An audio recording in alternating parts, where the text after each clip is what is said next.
Welcome to Darkened Files, where the shadows speak.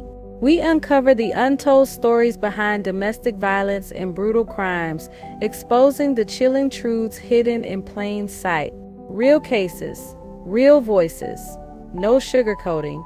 If you're ready to step inside the darkest corners of reality, you're in the right place. I don't have all the right words. I'm tired. I haven't slept. I hardly eat. I'm just exhausted. I feel like I'm. Taraya is the younger sister of Star Tucker. Star was 30 years old, an Air Force medic, a proud graduate of Florida A&M. Family says she had only recently started seeing a man named Charles Carson Dowdy. He seemed sweet. He seemed innocent. He seemed That charming. night, the calm broke.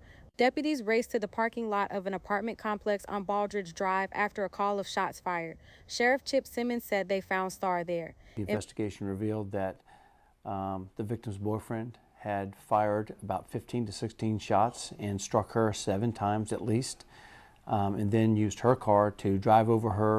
Later that night, her family learned Carson Dowdy had been arrested and charged. Her full name was Star Michael Latrice Tucker, but everyone simply called her Star. She was 30, a devoted mother, a gifted medic with the United States Air Force, and a woman still dreaming of the future she was building. She had a young son she adored, a career she fought hard to grow, and a spirit that drew people close. Late in 2024, Star began dating Charles Carson Dowdy, a man who spoke of love but carried jealousy, control, and violence in his heart. What started as romance turned to obsession. Within months, his devotion became deadly. On a quiet January night in Escambia County, Florida, Star's life was stolen in a storm of bullets and brutality. A life that survived deployments, the weight of motherhood, and the discipline of military service ended not on a battlefield overseas, but in the parking lot of her own home. By sunrise, the Air Force mourned one of their own. A family was shattered. Star Michael Latrice Tucker was born in California, the place where her grit and drive first took root. From childhood, she showed a spark. Big dreams, relentless work ethic, a heart that refused to quit even when life grew heavy. Her family called her Star, a name that fit her perfectly. It wasn't just what people called her, it was who she was. She lit up every room, her laughter easing the air, her presence magnetic, pulling people in. As she grew, Star refused to let hardship weigh her down. She used it as fuel. That determination carried her through school and into higher education, where she chose service over glamour. She enrolled at Florida A&M University, focused on nursing. Healing people meant something to her. It was purpose. It was bigger than herself.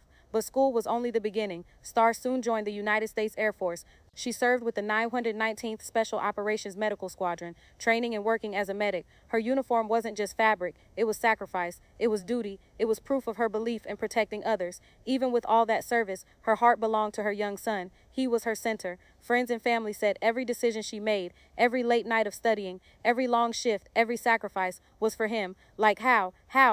Damn, stop recording me. There's literal piss on my leg. Star kept pushing, balancing motherhood.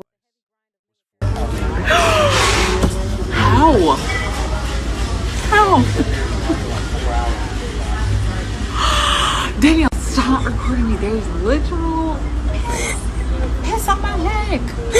Star's orbit, a man whose shadow would soon dim her light. His name was Charles Jerome Carson Doty, a 30-year-old from Mobile, Alabama. He looked charming on the surface, but his past carried violence and instability. There were arrests, flashes of anger, a record that should have warned anyone paying attention. For Star, the relationship started off smooth. Just a few months of dating, and her family admitted they didn't notice any obvious red flags. Carson Doty seemed attentive, protective, the kind of man who spoke boldly about love and loyalty, but protection quickly turned into something darker. Behind closed doors came jealousy, possessiveness, control. Carson Doty's affection carried an edge that could flip from warm to furious in seconds. It's here that the now infamous video clip gains chilling weight. In it, Carson Doty warns that anyone who messes with his girlfriend would face violence.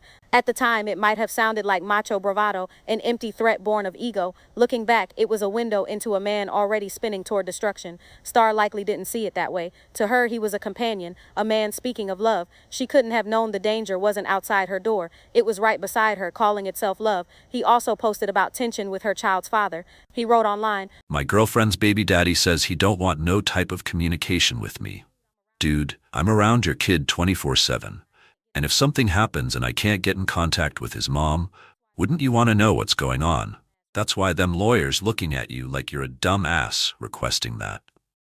As the weeks went by, the mask started to slip. Friends noticed the small shifts, the questions, the jealous remarks, the quiet tension. What began with charm hardened into obsession. And while Star poured herself into her son, her career, and her dreams, Carson Dowdy drowned in paranoia and anger. I think it's a red flag if you're doing everything you're supposed to do and someone is still questioning your love for them. Y'all think they'd be cheating? That line was the tell, a window into his head, a warning siren folks didn't hear. Star didn't see the storm building. Carson Dowdy did. He was already walking himself toward January 2nd, a night where talk turned into action, where love flipped into lethal rage. January 2nd, 2025. Crossings at 9 Mile Road, Pensacola. A regular evening. Families settling in. TVs humming through thin walls. Porch lights glowing over the lot. Just after 8 p.m., the night cracked open. Chaos, violence, a kind of horror that stains a neighborhood. Neighbors heard it first, rapid shots ripping the quiet. Some thought fireworks. Then the popping kept going. More than a dozen rounds tore the air. Panic waved through the complex. People ducked low, peeked through blinds. Nobody sure what waited outside. Calls slammed into 911. Witnesses whispered and cried. Flashes at the muzzle. A Jeep rolling forward, then back. Dispatch tapes caught the fragments. Pleas for help. Kids wailing. Voices shaking. The shock of folks who just watched a woman executed where they live. Escambia County deputies pulled in within minutes. They found Star Tucker in the parking lot, riddled with bullets. Later reports said at least 7 shots hit her, but it didn't stop with bullets. Carson Dowdy slid behind the wheel of Star's own Jeep Cherokee. He drove over her, then reversed over her again. The same Jeep she used for school drop-offs and errands became a weapon.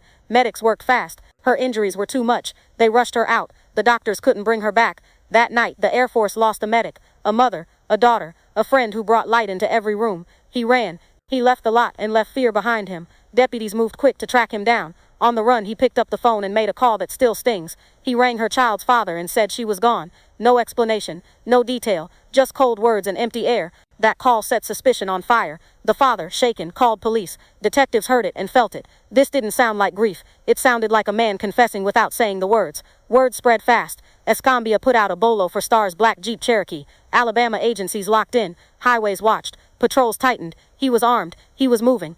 He jumped online anyway. Oh. Been real, y'all. The second one said, y'all ever had something happen so fucked up that you can't even cry about it? Tweets that read casual if you didn't know. Tweets that hid the truth of what he just done. Hours crawled. Detectives turned to the child's father for a play.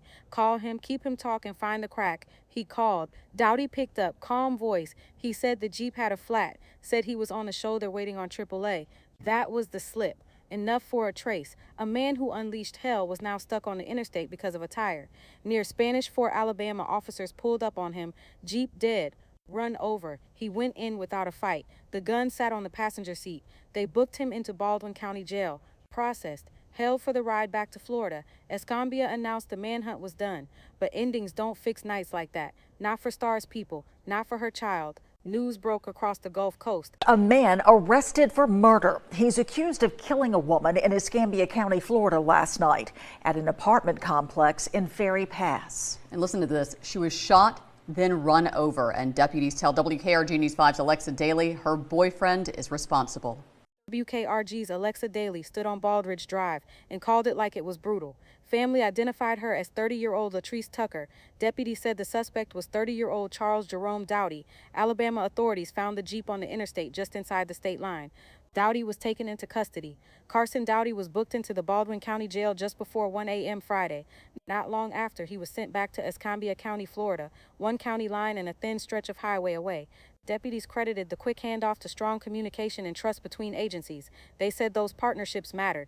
They called Star Tucker a bright mother, a woman whose light reached everyone around her. They said they hope justice is served. The sheriff says Carson Dowdy faces a second-degree murder charge.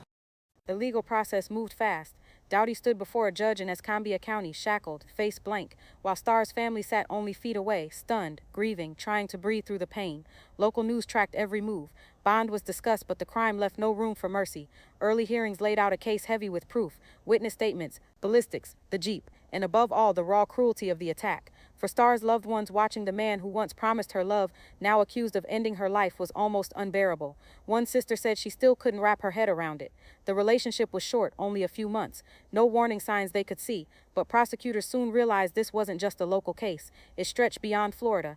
It involved interstate travel, illegal weapons, even harassment online.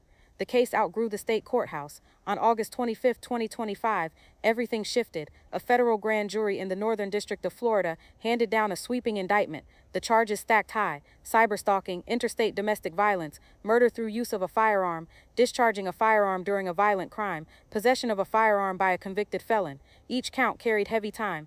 Together, they painted the picture of a man driven not by love, but by control and obsession. Why federal? Because Dowdy crossed state lines running from the crime, because his record meant he should never have had a gun, because his harassment of Starr reached across phones and screens. This wasn't a single night of violence. It was a pattern, a campaign of abuse that ended in murder. The penalties were steep. If convicted, Dowdy faced life in prison. For Starr's family, that wasn't justice. Justice would mean she was alive, but it was accountability. It was the law trying to answer for the life he stole. Even in death, Starr's case forced hard truths into the open. Domestic violence doesn't always come with clear warnings. Military families are not protected from it. Obsession can travel, cross borders, break laws, and destroy lives.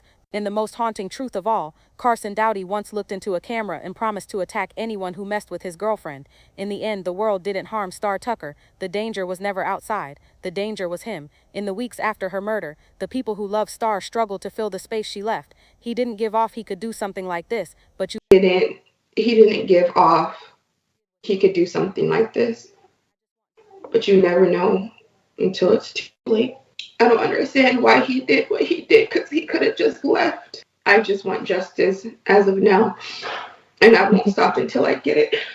Looking at Carson Dowdy's criminal history, he was arrested in Mobile in 2023 as a fugitive wanted for assault in Texas. At Duke Field, her fellow airmen gathered in uniform. They saluted a sister in arms. The flag folded. The mournful sound of taps floated in the air, a ceremony meant for those lost in war. But Starr wasn't killed overseas. She was murdered in the parking lot of her own home. Back in her hometown, family and friends held candlelight vigils and balloon releases. Purple and white balloons rose into the dark sky, carrying prayers and memories.